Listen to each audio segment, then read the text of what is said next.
Hi friends, మీరు బాగున్నారా? మేము బాగున్నామండి. చూస్తున్నారుగా, చూస్తేనే నోరు ఊరిపోయే పచ్చడి అండి. ఏం పచ్చడి అనుకుంటున్నారా? టమాటా వెండి మిర్చి పచ్చడి అండి. చాలా బాగుంటుంది, చాలా టేస్ట్గా ఉంటుందండి. ఇది చపాతీలోకి కానీ, అట్టుల్లోకి కానీ, ఇడ్లీకి కానీ, వేడి వేడి అన్నంలోకి కానీ చాలా చాలా బాగుంటుందండి.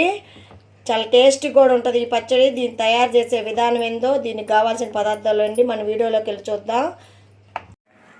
చూడండి, టమాటాలు మనం 1 కేజీ టమాటాలు తీసుకున్నామండి. 1 కేజీ టమాటాలు తీసుకొని బాగా కడుక్కొని శుభ్రంగా ఇదంతా తీసేసుకొని సన్నగా కట్ చేసుకుందాం. 1 కేజీ టమాటాలు మనం కట్ చేసుకొని ఇలా కట్ చేసుకొని 4 ముక్కలుగా కట్ చేసి ఒక టమాటాని ఇలా పక్కన పెట్టేసుకొని తర్వాత తయారు చేసే విధానం ఏందో చూద్దాం. ఒక బాండీ పెట్టుకోవాలి. బాండీ పెట్టుకొని ఒక చిన్న స్పూన్తో 1 స్పూను ఆయిల్ పోసుకో. దాంట్లోకి ఒక 10 నుంచి 20 దాకా ఎండుమిర్చి వేసుకోవాలండి. 10 నుంచి ఎండుమిర్చి 20 దాకా వేసుకొని వేయించుకోవాలి. బాగా ఇట్లాగా వేయించుకోవాలండి. ఇట్లా గోల్డ్ కలర్ వచ్చేటట్టుగా ఇట్లా వేయించుకోవాలి ఎండుమిర్చి. వేయించుకొని పక్కన పెట్టేసుకోండి. చిన్న స్పూన్తో 4 స్పూన్లు ధనియాలండి. 4 స్పూన్లు ధనియాలు, స్పూను జీలకర్ర లైట్గా అదే బాండీలో లైట్గా వేయించుకోవాలండి. లైట్గా గోల్డ్ కలర్ వచ్చేటట్టుగా వేయించుకున్నాం కదా, దీన్ని కూడా పక్కకు తీసి పెట్టుకోవాలి ఒక ప్లేట్లో. చూడండి, 1 గంట ఆయిల్ పోసుకోవాలండి. నేను ఈ గంటతో 1 గంట ఆయిల్ పోసుకున్నా. ఈ ఆయిల్ వేడెక్కగానే 1 కేజీ మన టమాటాలు పక్కన కోసుకున్నాగా ఈ టమాటాలు వేసుకోవాలి. ఈ టమాటాలు మెత్తగా ఉడికిపోవాలండి.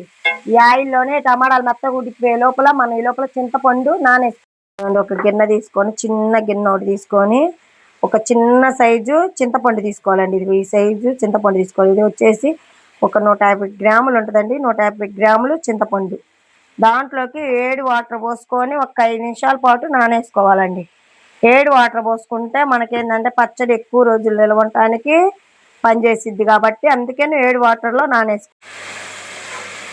టమాటాలు చక్కగా మనకి మెత్తగా ఉడికిపోతున్నాయండి. ఇంకొక 5 నిమిషాలు ఉంటే ఈ మెత్త కూడా ఇట్లా మెత్తగా బాగా ఉడికిపోవాలండి. టమాటాలు మగ్గిపోగానే కొంచెం కరివేపాకు వేసుకోవాలండి. 1 స్పూను పసుపు, ఈడంతా 1/2 స్పూను మెంతులు. ఇవన్నీ మగ్గే లోపల మనం ఇందాక ఎండుమిర్చి వేయించి పక్కన పెట్టుకున్నాంగా, దాన్ని మిక్సీ పట్టేస్తుంది లోపల. ఎండుమిర్చి, ధనియాలు, జీలకర్ర మొత్తం మిక్సీ మెత్తగా పట్టుకొని కొంచెం ఉప్పు వేసుకుందాం అండి. 1 స్పూను ఉప్పు. ఇట్లా మెత్తగా పొడి చేసుకోవాలండి. ఈ పొడి పక్కన పెట్టేసుకొని టమాటాలు ఎంతవరకు వచ్చినాయో చూద్దాం. టమాటాలు చూసారా, ఇట్లా మెత్తగా అయిపోవాలండి. మెత్తగా అయిపోయినాయిగా దించుకొని చల్లార్చుకున్నామండి ఒక 5 నిమిషాలు. టమాటాలు చల్లారిపోయినాయి కదా, ఈ మిక్సీ గిన్నెలోకి వేసేసుకొని మెత్తగా ఇది కూడా మెత్తగా మిక్సీ పట్టేసి మిక్సీ మనం చింతపండు నానేసుకున్నాం కదా, వాటర్ పోసుకోకుండా ఓన్లీ చింతపండు తీసేసుకోవాలి. కొన్ని వెల్లుల్లి, చిన్నెల్లుల్లి కొన్ని, కొంచెం సాల్ట్. టమాటాలు వేసాం కాబట్టి 1 స్పూను, ఇంకొక స్పూను సాల్ట్.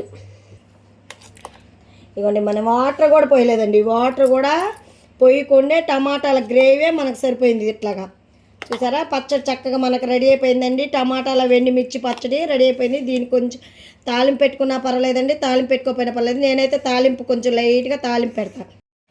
బాండీ అదే బాండీ అండి, మళ్ళీ వేరే బాండీ ఎందుకులే, నేను అదే బాండీ పెట్టి దాంట్లో 1 గంట ఆయిల్ పోసుకొని 4 చిన్న ఎండుమిర్చి అండి, చిన్న చిన్నవి ఉన్నాయండి నా దగ్గర. వెండిమిర్చి 4.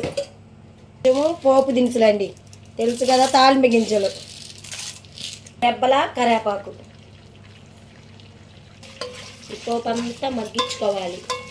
మళ్ళీ పోపు తాలింపు మాత్రం అయిపోయిందండి. దించేసేసుకొని మనం దాంట్లోకి వేసేసుకోవాలండి పచ్చడి. ఇదిగోండి, పోపు వేసుకున్నాం కదా, లైట్గా కలుపుకొని ఇదిగోండి కచ్చా దంచుకున్న చిన్నుల్లిపాయ అండి. ఎందుకంటే పైన వేసానంటే చాలా టేస్ట్ వచ్చిందండి. దాన్ని పచ్చళ్ళ ఇలా పచ్చిగానే తింటే చాలా టేస్ట్ వచ్చిందండి. ఇంక అయిపోయిందండి, వెండిమిర్చి టమాటా పచ్చడి రెడీ అయిపోయిందండి. Bye friends.